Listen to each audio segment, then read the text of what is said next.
I'm on my second reading of this book. It is Principles for Dealing with the Changing World Order by Ray Dalio. The subtitle is Why Nations Succeed and Fail. The first time I read this book, it was really game-changing because what it did, it made me understand a lot of the fundamentals of how the world really works, because the world works on patterns. And this book profiles how economies rise and fall, how nations rise and fall, and also by definition, how individuals rise and fall. When you really study history, you will see some very interesting patterns. And one of the most important things that we need to do, we need to make sure that we observe those patterns, that we watch those patterns, that we don't ignore them because we ignore them to our own harm. You see, when you look at life generally, and this is one of the things that I've noticed with people, we are the kind of just generally, I'm just talking as a generalization here, but most people try their best to ascribe familiarity to the unknown because we don't like change. We don't like things that are uncomfortable and different to what we expect. And yet things are changing all the time. So I remember some years ago, I was talking to one of my mentees and I asked him the question. I said to him, just imagine with me, if you were living in 1913, or if somebody was asking somebody who was alive in 1913 and they said to them, what do you imagine that the next 20 years are going to look like? Well, they would typically say, well, I think the next 20 years are going to look very much like the last 20 years that have gone before.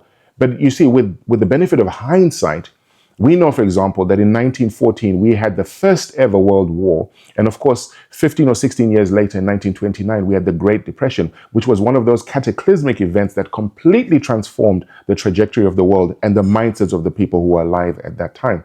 And so what we must recognize is that change is inevitable. A lot of the things that are happening around us will look nothing like what we expect.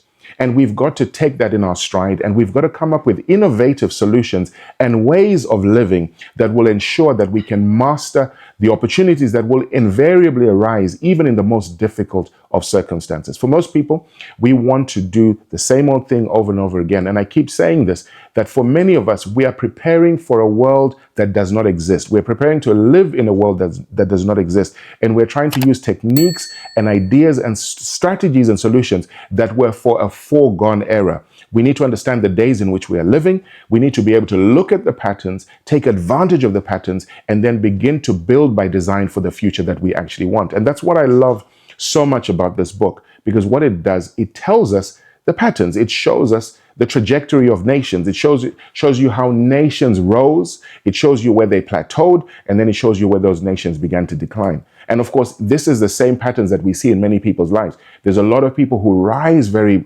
fast, but then they're not able to maintain that trajectory. Then they plateau and then they begin to fall. So when you study patterns and when you observe what other people are doing and when you observe how they're getting it right and how they're failing, you can also take something out of that book and then begin to run and build something by design for your own life. And so this is a book that I would highly recommend because, as I said, it profiles many of the greatest empires in the times that have gone by. It shows you the mistakes that they made.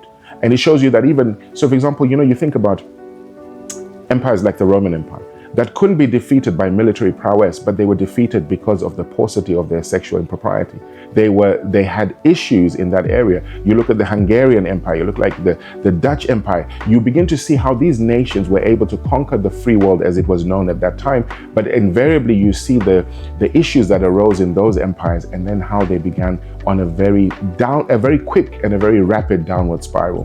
When you learn from other people's experiences, when you learn from the experiences of other communities, you're able to harness those lessons, build something that will endure, and make sure that you don't fall privy and prey to the same mistakes that they made. So listen, I'd highly recommend you get this book.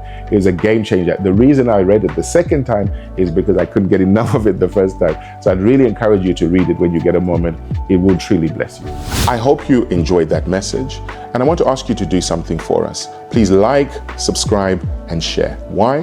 Because your act of doing so will get this message in the hands of somebody who desperately needs it and get it all over the world. We all know people who are struggling, who are feeling hopeless, helpless, and helpless. But by putting this message in their hands, you can be part of the solution. The Bible tells us in the book of Job chapter 14 and verse 9 that though a tree be cut down, yet at the scent of water it will bud again. And who knows, but this message could be the scent that they need to give them the motivation to go again. So thank you so much for your partnership. God bless you.